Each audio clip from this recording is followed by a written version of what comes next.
दोस्तों, देश के सदन में महिला आरक्षण के मुद्दे को लेकर आज काफी बवाल मचा हंगामा हुआ। प्रधानमंत्री नरेंद्र मोदी ने संविधान में संशोधनों पर जोर दिया। तो आइए देखते हैं पीएम नरेंद्र मोदी के भाषण की भी कुछ बड़ी बातें और पक्ष विपक्ष का आखिर महिला आरक्षण पर क्या कहना है। पीएम नरेंद्र मोदी ने कहा कि नियत में खोट को नारी शक्ति माफ नहीं करेगी। कांग्रेस बोली कि सरकार महिला आरक्षण रोकने के लिए परिसीमन बिल लाई है। वहीं सदन में कुछ मोमेंट्स भी देखने को मिले। पीएम नरेंद्र मोदी ने कहा कि अखिलेश मेरे मित्र हैं, कभी कभी मदद कर देते हैं। तो लोकसभा स्पीकर बिरला ने कहा कि माइक सिर्फ आपका बंद होता है। इस बात पर राहुल गांधी भी मुस्कुराए और अखिलेश यादव भी हंस पड़े। ये कुछ मोमेंट्स भी आप देख सकते हैं। मसला कुल मिलाकर ये था कि महिला आरक्षण मुद्दे पर आज पक्ष विपक्ष के बीच बहसबाजी हो रही थी। इस दरमियान प्रधानमंत्री नरेंद्र मोदी ने संविधान में संशोधनों पर अपील की और कहा कि इस अवसर को जाने न दें, इस मंथन से अमृत निकलेगा। महिला आरक्षण को लेकर पीएम ने कहा कि ये देश के लिए बहुत ही महत्वपूर्ण पल है और हम खुशकिस्मत हैं कि हम इस पल के साक्षी बनने जा रहे हैं। मुझे पूरा यकीन है कि इस मंथन से अमृत निकलेगा और यह मंथन देश की दिशा और दशा दोनों तय करेगा। यह मौका मिलना हम सब के लिए सौभाग्य की बात है। पीएम ने कहा कि महिलाएं पंचायत से निकलकर पार्लियामेंट में आना चाहती हैं, विरोधियों को इसकी कीमत चुकानी पड़ेगी। वहीं महिला आरक्षण पर पीएम मोदी ने यह भी कहा कि मैं क्रेडिट की गारंटी का ब्लैंक चेक दे रहा हूं। पीएम बोले कि कुछ लोगों को लगता है कि इसमें मोदी का स्वार्थ है, तो ले लीजिए मुझसे ब्लैंक चेक, ले लो क्रेडिट, सरकारी खर्च से आपकी फोटो छपवा देंगे। पीएम मोदी ने कहा कि हमें क्रेडिट नहीं चाहिए। जैसे ही ये बिल पारित हो जाए, मैं सबका आभार प्रकट करने के लिए तैयार हूं।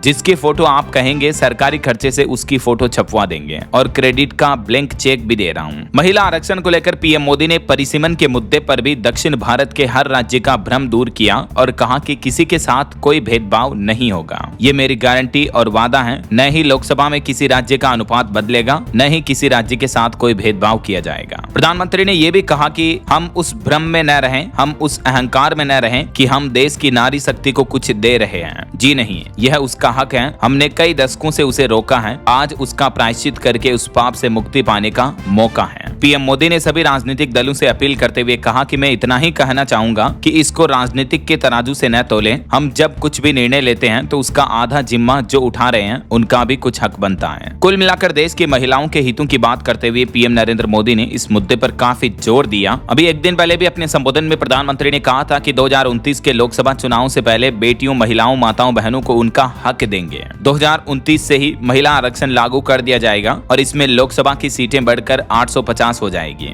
जनगणना और परिसीमन से तय होगी लोकसभा और विधानसभा की सीटें किस राज्य में कितनी रखी जाएगी। इस बात पर भी केंद्र सरकार का यह कहना है, देख सकते हैं आप, कि 2029 के लोकसभा चुनाव में महिला आरक्षण अधिनियम लागू करने के लिए सबसे पहले तो लोकसभा की सीटें बढ़ाकर 850 करने का प्रस्ताव रखा है, जिसमें 815 सीटें राज्यों के लिए होगी, बाकी 35 सीटें केंद्र शासित प्रदेशों के लिए प्रस्तावित की गई है। तो इस बात पर विपक्ष का भी यह कहना है कि हम महिला आरक्षण के साथ हैं लेकिन परिसीमन के खिलाफ हैं। तो इस बिल पर आज सदन में फिर से चर्चा हुई। कांग्रेस अध्यक्ष मल्लिकार्जुन खड़गे ने कहा था कि लोकसभा सीटें बढ़ाने के खिलाफ हम वोट करेंगे। एक्चुअली परिसीमन का मतलब ये होता है कि जनसंख्या परिवर्तन के अनुसार लोकसभा और विधानसभा क्षेत्रों की सीमाओं का पुनर्निर्धारण करना। तो अभी जनगणना हो रही है, 2026-27 में जनगणना होगी। तो केंद्र सरकार का प्लान है कि इस जनगणना के अनुसार फिर एरिया और जनसंख्या के अकॉर्डिंग लोकसभा विधानसभा क्षेत्रों की सीमाओं का पुनर्निर्धारण किया जाएगा और सीटों का आवंटन भी उस हिसाब से ही होगा। तो क्योंकि सीटें बढ़ा दी गई हैं, तो दक्षिण भारत के कई राज्यों का यह कहना है कि हम ये सीटें बढ़ाने के भी खिलाफ हैं। लेकिन आज प्रधानमंत्री नरेंद्र मोदी ने यह भी क्लियरिफिकेशन जारी कर दिया कि किसी भी राज्य की कोई सीटें कम नहीं की जाएगी, किसी भी राज्य के साथ कोई भेदभाव नहीं किया जाएगा। ऐसा वहीं आज प्रधानमंत्री नरेंद्र मोदी ने ऑस्ट्रेलियाई चांसलर स्टोकर से भी मुलाकात की। इस दरमियान भारत ऑस्ट्रेलिया दोनों देशों के बीच द्विपक्षीय सहयोग पर बातचीत हुई। तो ये रही दोस्तों आज दिन भर की कुछ बड़ी खबरें, हेडलाइंस, न्यूज, सुर्खियां। बिल्कुल जुड़े रहेगा आप मेरे साथ। DLS न्यूज चैनल को सब्सक्राइब करके बेल आइकन जरूर दबा देना और इस वीडियो पर एक लाइक और शेयर भी कर देना ताकि आपको रोजाना की ताजा खबरें, मुख्य समाचार, हेडलाइंस, न्यूज सबसे पहले आपके मोबाइल पर मिलती रहेगी। जय हिंद, जय भारत, वंदे मातरम।